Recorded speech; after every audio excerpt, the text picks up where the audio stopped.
UDF-ന്റെ associate അംഗമായിട്ട് പോലും ജാനുവിന്, അതായത് CK ജാനുവിന് seat കൊടുത്തില്ല. ഇത് വലിയ രീതിയിൽ ജാനു വലിയ പ്രശ്നമാക്കുന്നുണ്ട്. കാരണം തന്നെ പോലെ തന്നെ വന്ന ഒരാളാണ് അൻവറും. അൻവറിന് സീറ്റ് കൊടുത്തു, തനിക്ക് സീറ്റ് തന്നില്ല എന്ന് പറഞ്ഞിട്ടുള്ള പ്രശ്നങ്ങളിലോട്ട് പോകുന്നുണ്ട്. അപ്പം ഈ പറഞ്ഞതുപോലെ അവർ പറയുന്നത് സ്വതന്ത്രമായിട്ട് മത്സരിക്കുന്ന കാര്യത്തിലൊന്നും ഇപ്പോഴും അവരൊന്നും പറഞ്ഞിട്ടില്ല, തീരുമാനമൊന്നും എടുത്തിട്ടും ഇല്ല എന്ന് പറയുന്നുണ്ട്. ഈ രീതിയിൽ ഇങ്ങനെ കാര്യങ്ങൾ പോയിക്കൊണ്ടിരിക്കുകയാണ്. അപ്പൊ ഇവിടെ നമുക്ക് ശരിക്കും പറഞ്ഞു കഴിഞ്ഞാൽ നമ്മൾ UDF-നെ കുറ്റം പറയാൻ പറ്റുമോ, ജാനുവിനെ കുറ്റം പറയാൻ പറ്റുമോ? ജാനു ഇതിന് ശരിക്കും പറഞ്ഞാൽ UDF-ന്റെ ആദ്യത്തെ ഒരു ഘട്ടം എന്ന് പറഞ്ഞാൽ അതിനകത്ത് ഇരിക്കുന്നവർക്ക് പോലും സീറ്റില്ലാത്തൊരവസ്ഥയാണ് കോൺഗ്രസിനെ സംബന്ധിച്ച്. കാര്യം മുന്നണിക്കകത്ത് അസോസിയേറ്റ് അംഗമല്ലാതിരിക്കുന്ന കോൺഗ്രസ് അംഗങ്ങൾക്ക് അല്ലെങ്കിൽ കോൺഗ്രസിൽ അംഗത്വമുള്ളവർക്ക് പോലും ഇപ്പം പലയിടങ്ങളിലും നമുക്കത് ഇപ്പം എൽദോസ് കുന്നപ്പള്ളി തന്നെ സ്ത്രീ പീഡകനാണ്, അത് വേറൊരു കാര്യം. അപ്പോൾ എൽദോസ് കുന്നപ്പള്ളി അടക്കമുള്ള ജോസഫ് വാഴയ്ക്കൻ അടക്കമുള്ള പല നേതാക്കന്മാർക്കും ഇപ്പോൾ നിലവിൽ സീറ്റ് കൊടുക്കാൻ പറ്റാത്ത സാഹചര്യമാണ്. അവിടെ കിടന്നുണ്ട് ഡൽഹി കിടന്ന് കുന്തം പറഞ്ഞിട്ട് വന്ന K. സുധാകരന് സീറ്റില്ല. അവിടെ ചെന്ന് വിറപ്പിച്ചതാണ്, അവിടെ ഗർജിക്കുന്ന സിംഹം. പിന്നെ അതൊക്കെ പിന്നെ ചില പൊളിറ്റിക്കൽ പ്ലാനിങ് ആണ്, അത് വേറൊരു കാര്യം. അപ്പൊ അങ്ങനെയുള്ളവർക്ക് പോലും സീറ്റ് കൊടുക്കാൻ കോൺഗ്രസ്സുകാരെ കൊണ്ട് പറ്റുന്നില്ല. അപ്പൊ ആ സാഹചര്യത്തിലാണ് അസോസിയേറ്റ് അംഗം എന്ന് പറഞ്ഞുകൊണ്ട് വന്നു കയറിയ CK ജാനുവിനെ പോലെ നിലവിലൊരു MLA പോലും ആയിട്ടില്ലാത്ത ഏതെങ്കിലും തരത്തിലൊരു പൊളിറ്റിക്കലായിട്ടുള്ള ഒരു എന്താ പറയാ ഒരു നിലപാടില്ലാത്ത ഒരാളെ പിടിച്ച് എങ്ങനെയാണ് UDF എന്ന് പറയുന്ന മുന്നണിക്കുള്ളിൽ സീറ്റ് കൊടുക്കുക? അല്ല, നമ്മൾ സ്വാഭാവികമായിട്ടും ആലോചിക്കേണ്ട ഒരു കാര്യമാണ്. ഇപ്പൊ സണ്ണിയൻ കവിക്കാടിന് സീറ്റ് കൊടുത്തില്ല, അതേസമയം പിഷാരടിക്ക് സീറ്റ് കൊടുത്തു. ഇതൊക്കെ വിവാദമാണ്. അത് മറ്റൊരു തരത്തിൽ പറഞ്ഞാൽ പിഷാരടിക്ക് സീറ്റ് കൊടുക്കുകയും പാലക്കാട് എന്ത് രാഷ്ട്രീയ പശ്ചാത്തലം ഉണ്ടായിട്ടാണ് പിഷാരടിക്ക് സീറ്റ് കൊടുത്തത്? അല്ലെ, PV അൻവറിന് സീറ്റ് കൊടുത്തത് ഏതിന്റെ പശ്ചാത്തലത്തിലാണ്? നമ്മൾ PV അൻവർ എന്ന് പറയുന്ന ഒരു നേതാവും ഈ പറയുന്ന CK ജാനു എന്ന് പറയുന്ന നേതാവിനെയും രണ്ട് തലത്തിൽ നമ്മൾ കാണേണ്ടത്. UDF-നെ സംബന്ധിച്ചിടത്തോളം അവർ രണ്ടുപേരും രണ്ട് തലത്തിൽ നിൽക്കുന്ന നേതാക്കന്മാരാണ്. എന്തുകൊണ്ടാണെന്ന് വെച്ച് കഴിഞ്ഞാൽ PV അൻവറിന് ബേപ്പൂരിൽ എന്തിന് സീറ്റ് കൊടുത്തു? അവർ CK ജാനു ഉയർത്തുന്ന ഒരു ചോദ്യമുണ്ട്. വളരെ സിമ്പിൾ ഉത്തരമാണ്. കാര്യം അവിടെ മുഹമ്മദ് റിയാസ് മത്സരിക്കുന്നു ബേപ്പൂരില്. മുഹമ്മദ് റിയാസ് മത്സരിക്കുമ്പോൾ ഇവിടെ ആദ്യം മുതൽ തന്നെ ഒരു ഓളം ഉണ്ടാക്കിക്കൊണ്ട് കടന്നു വന്നതെന്ന് പറയുന്ന ഒരു ആദ്യത്തെ പോയിന്റ്. ആദ്യം തന്നെ ഇവിടുത്തെ പിണറായിസം മരുമോനിസം എന്നൊക്കെ പറഞ്ഞുകൊണ്ട് PV അൻവർ ആദ്യം ഒരു പോയിന്റ് ഇവിടെ അടിച്ചു വെച്ചിട്ട് ഞാൻ ഇവർക്ക് രണ്ടുപേർക്കും എതിരാണ് എന്നൊരു ധാരണ ജനങ്ങൾക്കിടയിൽ കൊടുത്തു, അല്ലെങ്കിൽ UDF-ന് മൊത്തത്തിൽ കൊടുത്തു, ക്യാമ്പിൽ മൊത്തത്തിൽ കൊടുത്തു. എന്നിട്ട് പലയിടങ്ങളിലും കറങ്ങി തിരിഞ്ഞാണ് PV അൻവർ ഇവിടെ ഇപ്പോൾ നിലവിൽ ബേപ്പൂർ സ്ഥാനാർത്ഥിയായി UDF-ന്റെ സ്ഥാനാർത്ഥിയെ മാറുന്നത്. എന്നാൽ ഇവിടെ ജാനുവിനില്ലാത്തൊരു മെച്ചം PV അൻവറിനുണ്ട്. എന്താണെന്ന് ചോദിച്ചാൽ അവിടെ മത്സരിക്കുന്നത് ഒരു ന്യൂനപക്ഷക്കാരനാണ്. അതാണ് PV അൻവറിന്റെ ജാനുവിനില്ലാത്തൊരു മെച്ചം. കാര്യം എന്താണ് മരുമോനിസം? PV അൻവർ കാണുന്ന മരുമോനിസം എന്ന് പറഞ്ഞു കഴിഞ്ഞാൽ പിണറായി വിജയന്റെ മരുമോനായതിന്റെ മരുമോനിസം അല്ല PV അൻവർ കാണുന്ന മരുമോനിസം. ഇതിനു മുമ്പ് നമ്മൾ സംസാരിച്ച വിഷയം.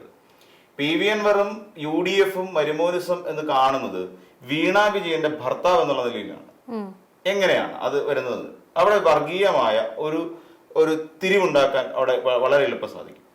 ന്യൂനപക്ഷക്കാരനായിരുന്നിട്ട് കൂടി ഭൂരിപക്ഷ സമുദായത്തിൽപ്പെട്ട ഒരാളുടെ മരുമകനായി ജീവിക്കുന്ന അയാൾക്ക് എന്ത് ന്യൂനപക്ഷ സ്നേഹം എന്ന് പറയുന്ന ഒരു വലിയ ക്വസ്റ്റ്യൻ മാർക്ക് അവിടെ കൊടുക്കാൻ സാധിക്കും. ഇതാണ് PV അൻവറും UDF-ഉം കാണുന്ന മരുമോനിസം. അപ്പം ന്യൂനപക്ഷ വോട്ടുകൾ ഏകീകരിക്കാൻ വേണ്ടിയിട്ടാണ് PV അൻവറിനെ പോലെയുള്ള ഒരു നേതാവിനെ അവിടെ കൊണ്ടുവന്നിട്ടിരിക്കുന്നത്. അതായത് ബേപ്പൂരിൽ മത്സരിക്കാൻ അവസരം കൊടുത്തത്, അല്ലാതെ വേറെ ഒരു കാര്യമില്ല. പിന്നെ ഇനിയിപ്പോ അവിടെ സീറ്റ് പിടിക്കുന്നു, PV അൻവർ സീറ്റ് പിടിച്ചാൽ മുഹമ്മദ് റിയാസ് പരാജയപ്പെടുന്നു. അപ്പൊ റിയാസ് എന്ന് പറയുന്ന ഒരാളുടെ രാഷ്ട്രീയ കരിയർ തന്നെ ഏറെക്കുറെ അവിടെ അവസാനിക്കുകയാണ്. എന്നുവെച്ചാൽ ഒരു അത്രയും പോപ്പുലറായിട്ട് നിൽക്കുന്ന, അത്രയും ജനകീയനായി നിൽക്കുന്ന, അത്രയും ശക്തനായി നിൽക്കുന്ന കേരളത്തിലെ ഏറ്റവും പ്രഗത്ഭരായ പൊതുമരാമത്ത് മന്ത്രിമാരിൽ ഒരാളാണ് ഈ പറയുന്ന ഈ ചെറിയ പ്രായത്തിൽ മുഹമ്മദ് റിയാസ്. ആ മുഹമ്മദ് റിയാസിനെ വെട്ടി വീഴ്ത്തി കഴിഞ്ഞാൽ PV അൻവർ വിജയിച്ചു. PV അൻവറിനെ പിന്നെ മന്ത്രിയാക്കിയില്ലെങ്കിലും കുഴപ്പമില്ല. മനസ്സിലായില്ലേ? എന്നാൽ CK ജാനു അങ്ങനെ ഇല്ല. CK ജാനുവിനെ സംബന്ധിച്ചിടത്തോളം CK ജാനു ഇതിനു മുൻപ് എന്താ ചെയ്തത്? CK ജാനു ഒരു JRP എന്ന് പറയുന്ന ജനാധിപത്യ രാഷ്ട്രീയ പാർട്ടി എന്ന് പറയുന്ന രാഷ്ട്രീയ പ്രസ്ഥാനം രൂപീകരിച്ചത് എന്തിനു വേണ്ടിയാണ്? എന്നാൽ ഈ തനിക്ക് ജനാധിപത്യത്തിൽ അല്ലെങ്കിൽ ഈ പറയുന്ന വോട്ടിംഗ് അല്ലെങ്കിൽ തെരഞ്ഞെടുപ്പ് രാഷ്ട്രീയത്തിൽ തനിക്കൊരു സ്ഥാനം വേണമെന്ന് ഒരു സ്വയം ഉണ്ടായ ഒരു ആഗ്രഹത്തിന്റെ ഭാഗമായിട്ടാണ് JRP എന്ന് പറയുന്ന ഒരു പാർട്ടി ഈ പറയുന്ന CK ജാനു രൂപീകരിച്ചുകൊണ്ട് അവർ ആദ്യം ചെയ്ത് എവിടെയൊക്കെ പോയത്? NDA-യുടെ പാളയത്തിലേക്ക് പോയി. തനിക്ക് അവിടെ നിന്നെങ്കിലും കനത്തിൽ കിട്ടുമെന്നും പറഞ്ഞു അല്ലേ? അത് അപ്പൊ എവിടെയാണ് ഒരു രാഷ്ട്രീയ ബോധം? അല്ലെ, ഒരു സംഘപരിവാറിന്റെ ഒരു രാഷ്ട്രീയത്തിലേക്ക് പോയി ചേരുന്നു, NDAയുടെ പാളയത്തിലേക്ക് പോയി ചേരുന്നു. എന്നിട്ട് ഏറ്റവും ഒടുവിൽ ഈ തെരഞ്ഞെടുപ്പിന് തൊട്ട് മുന്നോടിയായി അവർ പറയുന്നു എനിക്ക് BJP-യിൽ നിന്ന് അർഹിക്കുന്ന പ്രാധാന്യം കിട്ടുന്നില്ല. BJP പോലെ ഒരു സംഘപരിവാറിന്റെ അജണ്ട വെച്ച് പുലർത്തിക്കൊണ്ടിരിക്കുന്ന ഒരു രാഷ്ട്രീയ പാർട്ടിയിൽ നിന്നും തീർത്തും ദളിതരായ ഒരാൾക്ക് എന്ത് ന്യായമായ എന്ത് അവകാശമാണ് ലഭിക്കുക? സ്വാഭാവികമായിട്ടും ചിന്തിച്ചുകൂടെ? അങ്ങനെ ചിന്തിക്കാനുള്ള ബോധം ഈ പറയുന്ന ഇവർക്കുണ്ടാവേണ്ടേ? CK ജാനു എന്ന് പറയുന്ന നേതാവിന് ഉണ്ടാവേണ്ടേ? അപ്പം ഈ പറയുന്ന ദളിത് മോർച്ച എന്ന് പറയുന്ന വേറെ ഒരു ഗ്രൂപ്പ് തന്നെ നടത്തിക്കൊണ്ട് പോകുന്ന ഒരു സംഘടനയാണ് ഈ സംഘപരിവാർ. അല്ലാതെ ഈ പറയുന്ന അവര് സംസാരിക്കുന്നത് എന്തിനു വേണ്ടിയാ? വിശാല ഹിന്ദു ഐക്യം. വിശാല ഹിന്ദു ഐക്യം എന്ന് പറയുന്നത് എന്തിനാണ്? ദളിത് മോർച്ച അല്ലെ? അവിടെ എല്ലാവരും ഹിന്ദുക്കളല്ലേ, പിന്നെ എന്തിനാണ് ദളിത് മോർച്ച? ന്യൂനപക്ഷ മോർച്ച. അപ്പൊ വിശാല ഹിന്ദു ഐക്യത്തിന് ന്യൂനപക്ഷ മോർച്ച എങ്ങനെ വരും? അപ്പൊ ഇങ്ങനെ തുടങ്ങി നിരവധി കാര്യങ്ങളിൽ വിരുദ്ധമായ പലതിനെയും ഒരുമിച്ച് ചേർത്തുകൊണ്ട് നടക്കുന്ന പരിപാടിയാണ്. ഈ CK ജാനുവിന്റെ ഈ നിലപാടിനോട് താല്പര്യമില്ലാത്ത എത്ര പേരുണ്ട്? ഇപ്പൊ സണ്ണി കവിക്കാട് UDF-ന് സീറ്റ് കൊടുത്തില്ല, സ്വാഭാവികമാണ്, സീറ്റ് കൊടുക്കില്ല. അവർക്ക് ഞാൻ നേരത്തെ പറഞ്ഞ പോലെ ഈ ദളിതരോട് പൊതുവിൽ കാണിക്കുന്ന ഒരു ഡിറ്റാച്ച്മെന്റ്, ആ ഒരു ക്യാരക്ടർ എല്ലാവർക്കും ഈ പറയുന്ന കോൺഗ്രസിലുള്ള എല്ലാ നേതാക്കന്മാരും വെച്ച് പുലർത്തുന്നുണ്ട്. അത് സ്വാഭാവികം മാത്രമാണ്. ഇപ്പൊ തന്നെ നമുക്കറിയാം, രമ്യ ഹരിദാസിനെ അവിടെ കൊണ്ടുവന്ന് ചിറയൻകീഴ് കൊണ്ട് മത്സരിപ്പിക്കുന്ന സമയത്ത് രമ്യ ഹരിദാസിന്റെ പ്രസക്തി എന്താ?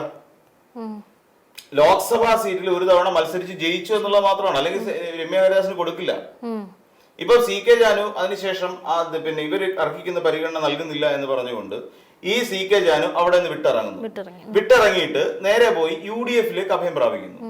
നമ്മളൊന്ന് ആലോചിക്കേണ്ട കാര്യം, ഒരു ജനതയെ മുഴുവൻ, അതായത് ആദിവാസി എന്ന് പറയുന്ന ഒരു ജനതയെ മുഴുവൻ സ്വന്തം താല്പര്യങ്ങൾക്ക് വേണ്ടി വലിച്ചിഴയ്ക്കുന്ന ഒരു നേതാവാണ് CK ജാനു എന്നുള്ള കാര്യത്തിൽ യാതൊരു തർക്കവും പറയാൻ പറ്റില്ല. ഇവിടെ നമ്മൾ നോക്കിക്കോളൂ, ഇവിടെ സ്വന്തം താല്പര്യം, തനിക്ക് രാഷ്ട്രീയത്തിൽ എന്തെങ്കിലും ആകണം, തനിക്കൊരു സീറ്റ് കിട്ടണം, ഈ വ്യാമോഹത്തോടു കൂടി തന്നെയാണ് ഒരു വലിയ സമൂഹത്തെ മുഴുവൻ, ആദിവാസി സമൂഹം എന്ന് പറയുന്ന ഈ കേരളത്തിന്റെ ഗോത്രവർഗത്തിൽപ്പെട്ട ഒരു വിഭാഗം ആൾക്കാരെ കൊണ്ടത് വലിച്ചഴച്ച് NDA പാളയത്തിൽ കൊണ്ട് കെട്ടുന്നു. എന്നിട്ട് ഏറ്റവും ഒടുവിൽ പറയുന്നു എനിക്ക് അവിടെ നിന്നൊന്നും കിട്ടുന്നില്ല, ഞങ്ങളുടെ സമുദായത്തിനൊന്നും കിട്ടുന്നില്ല എന്ന് പറഞ്ഞുകൊണ്ട് നേരെ അവിടുന്ന് വണ്ടി വിടുന്നു, നേരെ വന്ന് UDF-ലേക്ക് ചേരുന്നു. ഇവിടെ UDF എന്ന് പറയുന്നത് എങ്ങനെയാണ് CK ജാനുവിനെ സംബന്ധിച്ചിടത്തോളം സേഫസ്റ്റ് ആയിട്ടുള്ള ഒരു സ്പേസ് ആയി മാറുന്നത്? ഇതേ UDF-ലെ AK ആന്റണി എന്ന് പറയുന്ന ഒരാൾ മുഖ്യമന്ത്രി ആയിരിക്കുന്ന കാലഘട്ടത്തിലാണ് കേരളം മുഴുവൻ ഞെട്ടിത്തെരിച്ചു പോയ, കേരളം മുഴുവൻ ചർച്ച ചെയ്യപ്പെട്ട, അതിന്റെ അലയൊലികൾ ഇനിയും ഒടുങ്ങിയിട്ടില്ലാത്ത മുത്തങ്ങ സംഭവം നടക്കുന്നത്. അന്ന് പോലീസുകാർ അവിടെ പോയി തമ്പടിക്കുന്നു. അവിടെ തമ്പടിച്ചുകൊണ്ട് ആ സമയത്ത് പോലീസ് സേനയ്ക്ക് നേരെ അവിടുത്തെ ആദിവാസികളുടെ ഭാഗത്തു നിന്ന് ആക്രമണം ഉണ്ടാവുന്നു. ആ അക്രമത്തിൽ ഒരു പോലീസ് കോൺസ്റ്റബിൾ മരിക്കുന്നു. ആ പോലീസ് കോൺസ്റ്റബിൾ മരിച്ചതിനെ തുടർന്ന് അവിടെ നിന്ന് പോലീസ് പ്രത്യാക്രമണം നടത്തുന്നു. പ്രത്യാക്രമണം നടത്തിയതിന്റെ ഭാഗമായിട്ട് അവിടെയുള്ള ഒരു ആദിവാസി യുവാവ് വെടിവെച്ച് മരിക്കുന്നു. ജോഗി എന്ന് പറയുന്ന ഒരു ആദിവാസി യുവാവ് വെടിയേറ്റ് മരിക്കുന്ന ഒരു സമയമുണ്ടായി.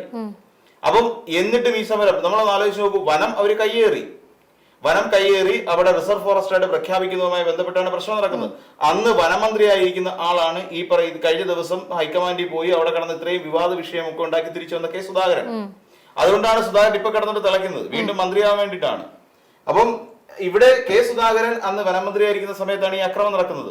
അന്ന് അവരുടെ കുടിലുകൾക്ക് തീയിട്ടു, കുട്ടികളെയും സ്ത്രീകളെയും അടക്കം ഈ പോലീസുകാർ കയറി മേഞ്ഞു, ഉപദ്രവിച്ചു, ഭീകരമായി ഉപദ്രവിച്ചു.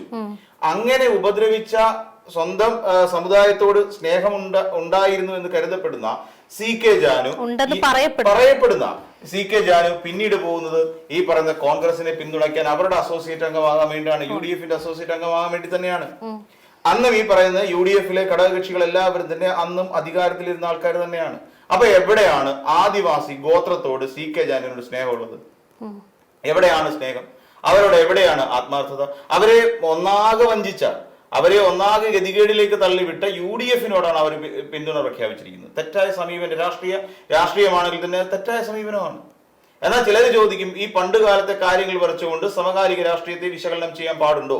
പണ്ട് കാലത്തെ രാഷ്ട്രീയത്തിൽ വിശകലനം ചെയ്തുകൊണ്ടാണ് ഇന്ന് പലരും നിലനിൽക്കുന്നത് തന്നെ, അല്ലെ? ഇവിടെ പണ്ട് കാലത്തുണ്ടായ ഒരു നീക്കമായിരുന്നു മുസ്ലിം ലീഗിനെ അകറ്റി നിർത്തുക എന്നുള്ളത്.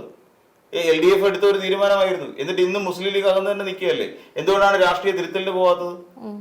എന്നിട്ട് തിരുത്തൽ നടന്നിട്ടില്ലല്ലോ. അപ്പൊ പണ്ട് കാലത്ത് നടന്ന പല കാര്യങ്ങളുമാണ് ഇന്ന് ഈ പറയുന്ന അയോധ്യ സംഭവം നടക്കുന്നു. എത്ര വർഷമായി? 90കളുടെ സംഭവമാണ്. ആ സംഭവം വെച്ചിട്ട് തന്നെയല്ലേ, ആ ഒരു സംഭവത്തിന്റെ പിൻബലത്തിലല്ലേ ഇന്ന് ഇന്ത്യ ഭരിക്കുന്ന ഒരു വലിയ ശക്തിയായി BJP മാറുന്നത്.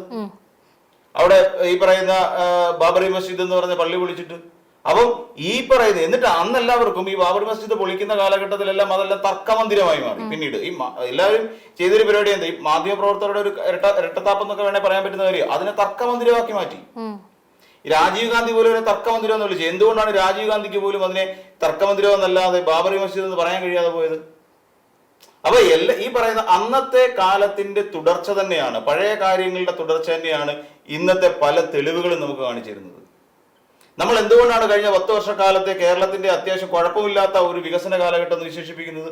അതിനു മുൻപ് 2016 വരെ കേരളം ഭരിച്ചിരുന്ന ഉമ്മൻചാണ്ടി പോലെ ഒരു മുഖ്യമന്ത്രിയുടെ കീഴിൽ കേരളത്തിൽ ഒരു വികസന പദ്ധതികളും നടപ്പിലായിട്ടില്ല എന്നുള്ള വ്യക്തമായ ബോധ്യമുള്ളത് കൊണ്ടാണ് നമ്മൾ 2016 ശേഷം 26 വരെയുള്ള കാലഘട്ടത്തിൽ നമുക്ക് നൽകിയ വികസന പ്രവർത്തനങ്ങളെ കുറിച്ച് നമ്മൾ ആലോചിക്കുന്നത്. ശരി, ഞാൻ ഇതിനു മുമ്പ് പറഞ്ഞൊരു വേണ്ട, കുറെ വർഷം കൊണ്ട് കഴിയട്ടെ, 10-20 വർഷം കൊണ്ട് കഴിയട്ടെ, 10, 20, 25 വർഷം കഴിയട്ടെ. ഈ പറയുന്ന പിണറായി വിജയൻ എന്ന് പറയുന്ന ഒരാളുടെ കാലഘട്ടം അങ്ങോട്ട് അവസാനിച്ച് വേറെയും ജനാധിപത്യ ക്രമം ഇങ്ങനെ നീണ്ടു പോകുമല്ലോ. അപ്പൊ കുറെ കാലം കഴിയുമ്പോൾ ഇവിടെ കേരളത്തിൽ ഒരു വലിയ കുറെ കാലം കഴിഞ്ഞിട്ട് ഓർക്കപ്പെടുമ്പോൾ പിണറായി വിജയന്റെ കാലഘട്ടം കേരളത്തിലെ ഏറ്റവും മികച്ച കാലഘട്ടമായി അന്ന് വാഴ്ത്തപ്പെടും, അന്ന് അതിനെക്കുറിച്ച് ചർച്ച ചെയ്യപ്പെടും. അപ്പൊ പഴയതിനെ മനസ്സിലാക്കിക്കൊണ്ടാണ് പുതിയതിലേക്ക് നമ്മൾ പോകേണ്ടത്. അപ്പം പഴയ കാലത്ത് ഇവരിങ്ങനെ ചെയ്തിരുന്നു, അല്ലെങ്കിൽ കേരളത്തിൽ ഇങ്ങനെ സംഭവിച്ചു എന്ന് പറയുമ്പോൾ പഴയ കാലത്തുണ്ടായിരുന്ന മുറിവേറ്റ മനസ്സിനുടമകളാണ് ഈ ഗോത്രവർഗത്തിൽപ്പെട്ട ഒരുപാട് ആളുകൾ. അപ്പൊ അവരുടെ മനസ്സിനെ തൃപ്തിപ്പെടുത്തുക എന്നുള്ളത് അന്ന് ഈ സമരം നയിച്ച ഒരാളുടെ ഉത്തരവാദിത്തമാണെന്നേ. പണ്ട് പോയി 1947 വരെ ചെയ്തു പോയ കാര്യങ്ങൾ ഓർത്തിട്ടാണ് ഇന്നും മഹാത്മാഗാന്ധിയെ രാഷ്ട്രപിതാവെന്ന് വിളിക്കുന്നത്, അല്ലേ? അപ്പൊ മഹാത്മാഗാന്ധി ചെയ്തതൊക്കെ പണ്ടല്ലേ, ഇന്നും എന്തിനാ അദ്ദേഹത്തെ രാഷ്ട്രപിതാവെന്ന് വിളിക്കുന്നത് ചോദിച്ചാൽ അതിന്റെ ഒരു ബ്ലണ്ടർ ആലോചിച്ചു നോക്കും, അല്ലെ? ഇന്നും രാഷ്ട്രപിതാവ് എന്നാണ് അദ്ദേഹത്തെ വിളിക്കുന്നത്. അതിന് ആവശ്യം ഉണ്ടായിരുന്നു? എന്തൊരു ചോദ്യം ആരെങ്കിലും ചോദിച്ചാൽ എന്തായിരിക്കും അതിന് മറുപടി പറയാ? അപ്പൊ പഴയ കാലം കൊണ്ട് തന്നെയാണ് പുതിയ ചരിത്രം എഴുതേണ്ടത്, പുതിയ രീതികൾ ചമയ്ക്കേണ്ടത്, പുതിയ കൂട്ടുകെട്ടുകൾ ഉണ്ടാക്കേണ്ടത്. അപ്പൊ രാഷ്ട്രീയത്തിൽ ഈ പറയുന്ന പോലെ കൂട്ടുകെട്ട് പലതും ഉണ്ടായി വരും, പല കൂട്ടുകെട്ടുകൾ ഉണ്ടാകും, പല രീതിയിലുള്ള രാഷ്ട്രീയ മാറ്റം. ഇപ്പൊ കോൺഗ്രസ് അഭിമുഖീകരിച്ചുകൊണ്ടിരിക്കുന്ന വലിയ കടുത്ത പ്രതിസന്ധിയുണ്ട്. ആ പ്രതിസന്ധിയൊക്കെ ഇതൊക്കെ എങ്ങനെ ഓവർകം ചെയ്യും? 23-ാം തീയതി നമ്മൾ പറയുന്ന പോലെ ഇത് കൊടുക്കാൻ പോവുകയാണ്. അപ്പൊ അതിന് മുന്നോടിയായി ഇവർ ചർച്ച ചെയ്യും. ഇവർ ചോദിച്ചത് മാനന്തവാടിയും അതോടൊപ്പം തന്നെ ബാലുശ്ശേരിയും 2 സീറ്റുകളാണ് ചോദിച്ചത്. അവിടെ OR കേളുവിനെതിരായിട്ട് മത്സരിക്കാനാണ് അവർ സീറ്റ് ചോദിച്ചത്, അത് കൊടുത്തില്ല. ഇവിടെ ബാലുശ്ശേരിയിൽ സീറ്റ് ചോദിച്ചു, അതും കൊടുത്തില്ല. അപ്പം ഇങ്ങനെ തുടങ്ങിയ അവിടെ എനിക്കൊന്ന് ബാലുശ്ശേരി സച്ചിൻ ദേവാണ് അവിടെ മത്സരിക്കുന്നത്. അപ്പം ഇങ്ങനെ LDF-ന്റെ സ്ഥാനാർത്ഥിയായിട്ട് OR കേളു മാനന്തവാടിയിൽ. അപ്പൊ ഇങ്ങനെ ചോദിച്ചു. ഇതിനു മുൻപ് ബത്തേരിയിൽ അവർ ചോദിച്ചിട്ടുണ്ടായിരുന്നു, IC ബാലകൃഷ്ണനെതിരായിട്ട് അവരവിടെ ചോദിച്ചിട്ടുണ്ട്, അതും കൊടുത്ത്. പിന്നെ അവിടെ ചെറിയ രീതിയിൽ എന്തൊക്കെയാണ് വിജയിക്കേണ്ടതൊക്കെ ചെയ്തു അവര്. അപ്പം ഇങ്ങനെ ഈ പറയുന്ന പോലെ ഒരു രാഷ്ട്രീയ മാറ്റം കേരളത്തിന് ഈ രീതിയിൽ സ്വന്തം സമുദായത്തെ പോലും വഞ്ചിച്ചുകൊണ്ടുള്ള ഒരു നിലപാട് മാറ്റം ഒരിക്കലും ശരിയല്ല. ഇനിയിപ്പോ 22-ാം തീയതി എന്തോ അവര് ഇതുമായി ബന്ധപ്പെട്ടൊരു പ്രവർത്തക സമിതിയോ അങ്ങനെ എന്തോ കൂടാൻ ഉദ്ദേശിക്കുന്നു എന്ന് പറയുന്നു. എന്ത് കാര്യത്തിനാണെന്ന് അറിയില്ല. പ്രത്യേകിച്ച് ഗുണമൊന്നും ഉണ്ടാകാൻ പോകുന്നില്ല. പിഷാരടിക്ക്, പിന്നെ ചുരുക്കത്തിൽ പറഞ്ഞാൽ പിഷാരടിക്ക് കിട്ടിയ യാതൊരു പ്രിവിലേജും ഈ പറയുന്ന സണ്ണിയൻ കവിക്കാടിനും കിട്ടാൻ പോകുന്നില്ല, CK ജാനുവിനും കിട്ടാൻ പോകുന്നില്ല എന്നുള്ളത് യാഥാർത്ഥ്യമായി തന്നെയെന്നും അവശേഷിക്കും.